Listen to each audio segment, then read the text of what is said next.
नमस्कार दोस्तों। तो कैसे हैं आप सब? उम्मीद है अच्छे होंगे। आप सभी का हमारे YouTube चैनल लीगल यात्रा विद रोशन पर आप सभी का स्वागत है। और आज करंट अफेयर के इस सेशन में मैं एक ऐसे जियो पॉलिटिक्स टॉपिक पे चर्चा करने वाला हूं जिसके बाद आप कहोगे कि वाह, क्या काम किया है इंडिया ने जिसकी वजह से अमेरिका परेशान है। तो आज इसी एक टॉपिक पे मैं आप लोगों के साथ चर्चा करने वाला हूँ। टॉपिक में मैं आपके साथ चर्चा करूँ उससे पहले मैं बैकग्राउंड जो इसका स्टोरी है उसके बारे में कुछ आप लोगों को बता देता हूँ जिससे कि आप लोग को समझने में भी आसानी होगी।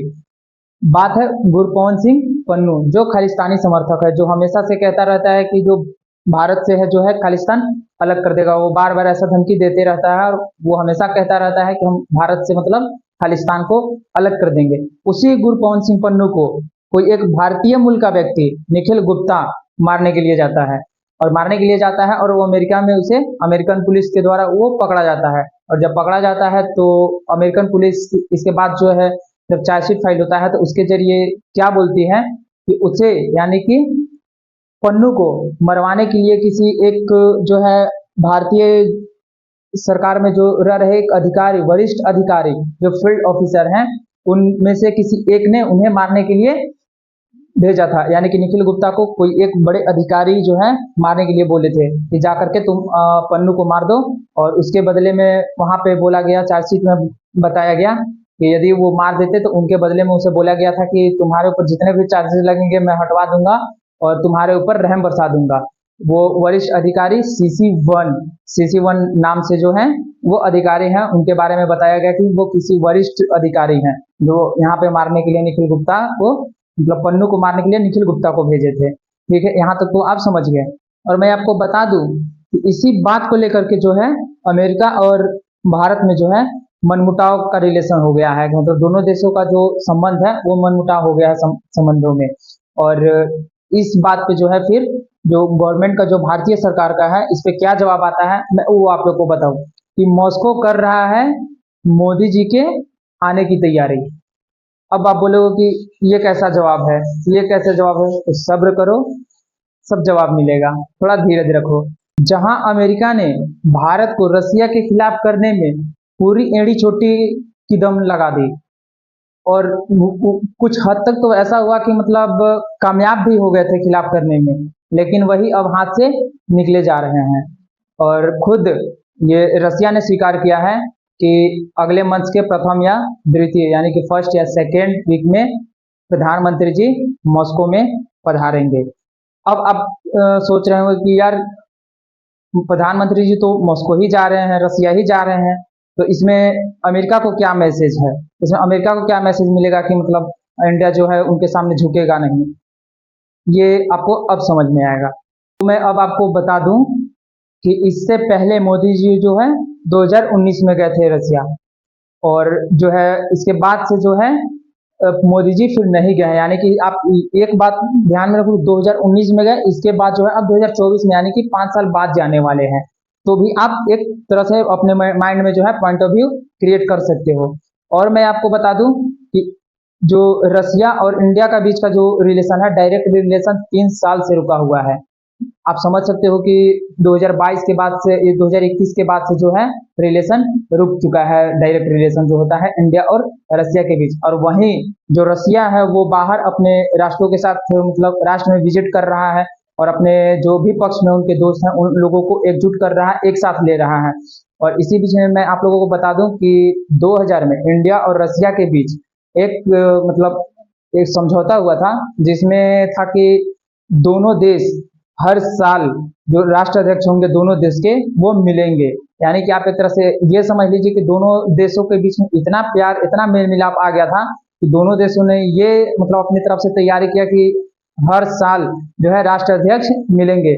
और इसमें ये था कि एक साल जैसे यदि रसिया के राष्ट्रपति आएंगे हमारे इंडिया, तो इंडिया से भी अगले साल जाएंगे। मतलब एक साल का अंतराल था कि एक बार आप आओ एक बार हम जाएंगे। तो ऐसा था। आप 2019 में जैसे मोदी जी गए थे और जब 2022 आया तो 2022 में आप लोगों ने देखा कि रूस यूक्रेन युद्ध छिड़ गया। और जब रूस यूक्रेन कन्फ्लिक्ट हुआ तो जो वेस्टर्न वर्ल्ड है उसका दबाव इंडिया पे पूरा तरह से पड़ने लगा। और मैं आपको इसलिए कह रहा हूँ कि जैसे आप देख सकते हो कि जब जो इमरान खान थे जो पाकिस्तान के प्रधानमंत्री थे, वो जब गए थे रसिया गए थे उस सिचुएशन में, तो आपने देखा होगा कि उनका सरकार तक तो उनके हर एक सांसद मतलब सांसद तक को खरीद लिया गया अमेरिका के द्वारा, आप बोल सकते हो, और उसका सरकार गिरा दिया गया। और मतलब ऐसा स्थिति हो गया कि पाकिस्तान का भी जो स्थिति है आप देख सकते हो, उसमें कहीं ना कहीं इनडायरेक्ट रूप से अमेरिका का हाथ है। आप मतलब 100% नहीं तो फिर 90% कह सकते हो कि पूरा मतलब गवर्नमेंट गिराने में जो है अमेरिका का हाथ था। और इसी सब चीज को देख करके थोड़ा दबाव में आ गए इंडिया के भी आदमी, लेकिन इंडिया को भाई डायरेक्ट तो मना नहीं कर सकते हैं, वही भाई सामने से मना कैसे कर देंगे कि मैं आपके साथ रिश्ता तोड़ दूंगा। तो जैसे रिश्ता तोड़ने का जब मतलब आया सिचुएशन इंडिया के ऊपर, तो इन्होंने बोला कि मैं रिश्ता नहीं तोड़ूंगा, ऐसा नहीं कर सकते हैं हम, क्योंकि वो मेरा मित्र राष्ट्र है, पहली बात। और लेकिन हुआ ये, जाने से कैसे बचे, तो इसी बीच में इसी कालखंड के टाइम में जो है रूस ने धमकी दे दी यूक्रेन को कि भाई मैं परमाणु से जो है हमला कर दूंगा। अब परमाणु बम से जब हमला करने का बात हुआ तो वहां पे प्रधानमंत्री जी ने साइड ले लिया। वहां पे इनको एक बहाना मिल गया, पहले से दबाव था ही, वहां पे एक बहाना मिल गया कि भाई आप यदि परमाणु का इस्तेमाल करोगे तो चलो मैं नहीं आ रहा है, ऐसा बोल करके प्रधानमंत्री जी मतलब साइड हो। मतलब आप कह सकते हो कि रूस में जाना उस टाइम में मतलब एक समर्थन देने जैसा हो गया था। और उसी बीच में जब प्रेशर पड़ा तो हमारे जो भारत सरकार है उन्होंने कहा कि ठीक है भाई हम नहीं जाएंगे लेकिन व्यापार तो करेंगे। और तो जो वेस्टर्न वर्ल्ड है उन्होंने बोला कि ठीक है आप व्यापार करो, उससे कोई दिक्कत नहीं है। तो इंडिया जो है खूब मतलब जितना बना उतना तेल मंगाई, और अपनी जो भी इन्फ्लेशन है महंगाई को जो है 4 से 6 जो हम लोग के आरबीआई के द्वारा तय किया गया है वो 4 से 6 दर के ही बीच में रखा गया। और आप देख सकते हैं कि जो मतलब गए थे या फिर जो महंगाई को कंट्रोल नहीं कर पाए उन देशों में अभी क्या स्थिति चल रहा है। लेकिन उस सिचुएशन में भी हमारे देश की सरकार ने मतलब ऐसे ऐसे कदम उठाए जो कि मतलब हर तरह से अपने आप को एक संतुलित वे में रखें और अपना इन्फ्लेशन को भी कंट्रोल में रखें। और मोदी जी वही परमाणु की वजह से नहीं गए, यानी कि आप इसे साधारण भाषा में ये कह सकते हो कि जैसे प्रेमी और प्रेमिका के बीच जब संबंध चलता है तो प्रेमिका बोलती है उसे जब छोड़ना होता है तो क्या बोलती है, या तो तुम अपने दोस्त को चुन लो या मुझे चुन लो, या तो फिर अपना सिगरेट छोड़ो और नहीं तो हमें छोड़ो। तो बस एक सिगरेट के बहाना या फिर दोस्त के साथ बात करने के बहाना से जो है प्रेमिका पहले से ही चली जाती है, बस उसे एक बहाना चाहिए होता है। जस्ट उसी तरीका से आप यहाँ पे देख सकते हो कि मोदी जी को बस एक बहाना चाहिए था और बहाना मिल गया कि आप परमाणु बम से वहां पे वार करोगे तो मैं नहीं आ रहा है। अब इसी सिचुएशन को लेकर के आप कह सकते हो कि जो वेस्टर्न वर्ल्ड था उसी का प्रेशर था, ऑटोमेटिकली ही आप देख सकते हो कि क्या सिचुएशन थे उस टाइम। लेकिन फिर भी हमारे गवर्नमेंट ने बहुत अच्छे से अपने जो है भी लॉ है जो भी रूल है मेंटेन करके रखा, और अपना जो भी रिलेशन है देशों के साथ वो मैनेज करके रखा।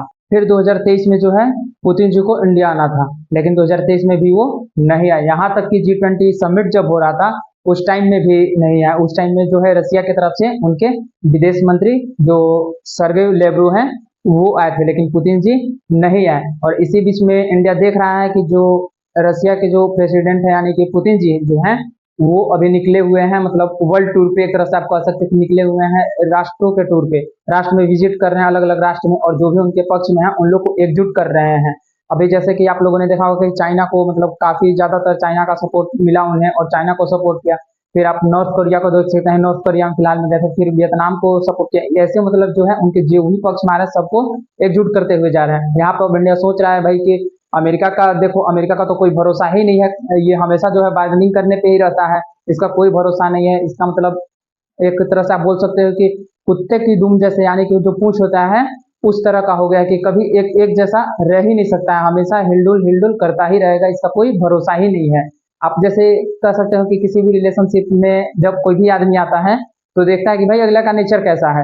अगला हर लड़की पे या हर लड़का पे यदि उसका मुंह मारने का चल रहा हो तो कोई भी आदमी उससे सतर्क हो जाता है कि भाई ये भरोसा करने ही लायक नहीं है। और जस्ट वही हुआ अमेरिका का सीन है यहाँ पे कि अमेरिका भरोसा करने ही लायक नहीं है। और शुरू से जो है खास करके इंडिया का शुरू से जो है अमेरिका के साथ जो रिलेशन है थोड़ा बना बिगड़ा जैसा है। लेकिन रूस के साथ आप लोगों ने देखा होगा कि काफी समय से और रूस के साथ हमारा संबंध काफी अच्छा है, मित्र राष्ट्र में सबसे अच्छा उन्हीं के साथ संबंध हम लोग का माना भी जाता है।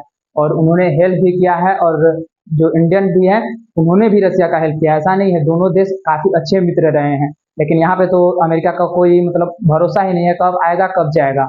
और ये जो अमेरिका का जो नेचर है उसके वजह से जो है काफी ज्यादा जो है इंडिया का साख जो है खराब हो रहा है। इंडिया का साख जो है खराब हो रहा है वर्ल्ड लेवल पे, यानी कि इंटरनेशनल लेवल पे काफी हद तक जो है साख खराब हो चुका है अमेरिका की वजह से।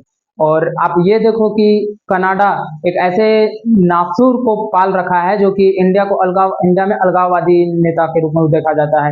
यानी कि हमेशा से बोलता आ रहा है कि मतलब खालिस्तान को हम अलग करना चाहते हैं, खालिस्तान को हमें अलग करना है, और उसका जी जान से सपोर्ट करता है। आप देख सकते हो जस्टिन ट्रूडो जो कनाडा के वहाँ के जो प्रेसिडेंट है, जस्टिन ट्रूडो, वो काफी प्रमोट करते हैं उनको। तो आप ये देख सकते हो कि अमेरिका और कनाडा ये सब की वजह से काफी साख जो है इंडिया का पहले से ही बिगड़ चुका है। तो भाई इंडिया जान रहा है कि इन लोगों की वजह से तो हम पहले भी बर्बाद हो रहे हैं, तो अब अपना जो अपना है उसको भी तो हम नहीं खोएंगे। जो खो चुके हैं उसको खो ही रहे हैं, लेकिन जो अपना है मेरे पास जो, उसको कम से कम हम बचा के रखेंगे। मतलब कि आप ये देखो कि जो हम लोग एक अलगाववादी नेता है हम लोग के लिए, जो मतलब एक तरह से नासुर बन चुका है पन्नू, उसको वहां पे पनाह दिए है। और ये निखिल गुप्ता का जो है बार बार उठा रहा है कि मतलब हम ये सामने ला देंगे जिससे आपका साख बिगड़ जाएगा। भैया आपको जितना जो करना है इंडिया समझ चुका है, आपको जो करना है कर लो, आखिर खुद करो, खुद करोगे तो जो CC1 जो बता रहे हो आप उसका नाम उजागर करोगे, आप कर लो, उससे कोई दिक्कत नहीं, आप कर लो जितना आपको बनता है वो आप कर लो। इतना से तो आप समझ चुके होंगे कि जो 5 साल में जो अभी प्रधानमंत्री जी का रसिया विजिट हो रहा है वो अपने आप में एक जियो पॉलिटिकल वैल्यू रखता है। कि मतलब ये तमाचा के तौर पे आप देख सकते हैं कि ये सीधा सीधा जवाब है अमेरिका को कि अब भारत झुकने वाला नहीं, अब भारत झुकेगा नहीं। अब आपके मन में चल रहा होगा कि जब इतना इंडिया की तरफ से हो रहा है तो अमेरिका तो चुप बैठेगा नहीं, या और जो आप बोल रहे हैं CC1 को लेकर के, तो उसका नाम तो अब उजागर वो करेगा ही करेगा। तो मेरे भाई वो उजागर कर चुका, वो बता दिया। आपको मैं एक खबर दिखाता हूँ, ये देखो आपकी ये खबर में क्या, जो अमेरिका के स्पोक पर्सन है वो बाहर निकल कर आते हैं कि बोलते हैं कि हमने पन्नू के मामले पे भारत सरकार से बात करी है और भारत सरकार से हमारी पूछताछ जारी है, हम लोग पूछताछ कर रहे हैं। और इसी बीच में उनके विदेश मंत्री का क्या बयान आता है, वो बाहर निकल कर क्या बोलते हैं कि इंडिया में जो है हेट स्पीच बढ़ रहा है और इसी बात को लेकर के जो है हम कंसर्न फील कर रहे हैं। भाई अब इनके जवाब में देखा जाए तो इन्हें अब दिखेगा ही, अब इन्हें लगेगा ही, कुछ दिन में बोलेंगे कि इंडिया में जो है फ्रीडम ऑफ प्रेस पे दिक्कत है, मतलब अब इन्हें वो भी दिखेगा, फ्रीडम ऑफ प्रेस दिखेगा। कुछ दिन के बाद बोलेंगे कि अब लोकतंत्र खतरा में, इन्हें अब सब दिखने वाला है। अब जो इन्हें है, अब जितना भी इंडिया में कुछ घट रहा होगा ना वो अब सब दिखेगा इन्हें, क्योंकि इनके दोगलेपन के चलते जो है इंडिया इनके हाथ से बाहर निकलते दिख रहा है। तो इन्हें तो अब दिखेगा ही, और इनके जो मतलब 5 साल के जो प्रयास हैं वो धरे रह गए। अब इनका जो है 5 साल का प्रयास मतलब खत्म हो गया, बेकार हो गया। और मैं आपको बता दूं कि ये जो इंडिया है वो विविधताओं का देश है। यहाँ पे आप किसी एक पार्टिकुलरी जो है क्षेत्र को लेकर के आप पूरे के बारे में अंदाजा नहीं लगा सकते। ये विविधताओं का देश है, यहाँ पे कुछ खुश हैं कुछ नाराज हैं, आप सभी को एक समान नहीं देख सकते। यहाँ पे कुछ कुछ ऐसे भी लोग हैं जो मतलब गरीबी में झेल रहे हैं या फिर जिन्हें थोड़ी दिक्कत हो रही, लेकिन ये भाई हमारा पर्सनल मैटर है, ये हम सॉल्व कर लेंगे। लेकिन अब जो है इन्हें सब दिखेगा, इन्हें जो छोटा छोटा पॉइंट पे जो है इनका नजर जाएगा, वहां से उठाएंगे कि नहीं इंडिया में ये हो रहा है, इंडिया में बोलने नहीं दिया जा रहा है, इंडिया में इस धर्म को बोलने का मौका नहीं दिया जा रहा है, यहाँ पे लोकतंत्र खतरे में है, ये अब इन्हें सब दिखेगा। लेकिन भाई साहब ये हमारा इंडिया जो है ना विविधताओं का देश है। यहाँ पे जो है हर जगह पे हर मौसम के साथ जो है आदमी का नेचर, आदमी का जो है परिस्थिति चेंज हो जाता है। तो यहाँ पे आप सबको एक समान नहीं देख सकते हैं। तो अब जो है इंडिया का अब जो इस सब बात पे जो है टॉपिक निकलेगा। और मैं आपको बता दूं कि अमेरिका के ऊपर बोलने का मतलब है यूट्यूब पे यदि वीडियो है तो हो सकता है वो डिलीट भी हो सकता है। मैं आप लोगों को पहले ही बता दे रहा हूँ कि अमेरिका के ऊपर बोलना मतलब वीडियो पे खतरा मंडराना जैसा है। तो अगर जो आप तक वीडियो पहुंच रहा है मतलब एक तरह से समझिए कि आप तक लास्ट है, हो सकता है कि आप लास्ट हो कि आप ही के बाद जो है वीडियो डिलीट हो जाए या फिर वीडियो पे जो है किसी भी तरह का जो है आ जाए कि नहीं आपका वीडियो नहीं चलेगा। तो ये देख सकते हैं आप। और यदि आप यहाँ तक पहुँच गए हैं तो हमारे चैनल को सब्सक्राइब कर लीजिए, और जो हमारा चैनल है उसको लाइक भी कर दीजिए, सेशन पसंद है तो उसे लाइक कर दीजिए, और भी बाकी वीडियो है वो सब भी देख लीजिए। और हमारी मेहनत को देखते हुए हमें सपोर्ट कीजिए, शेयर कीजिए, और खास करके विद्यार्थी लोगों तक तो शेयर जरूर कीजिए। धन्यवाद।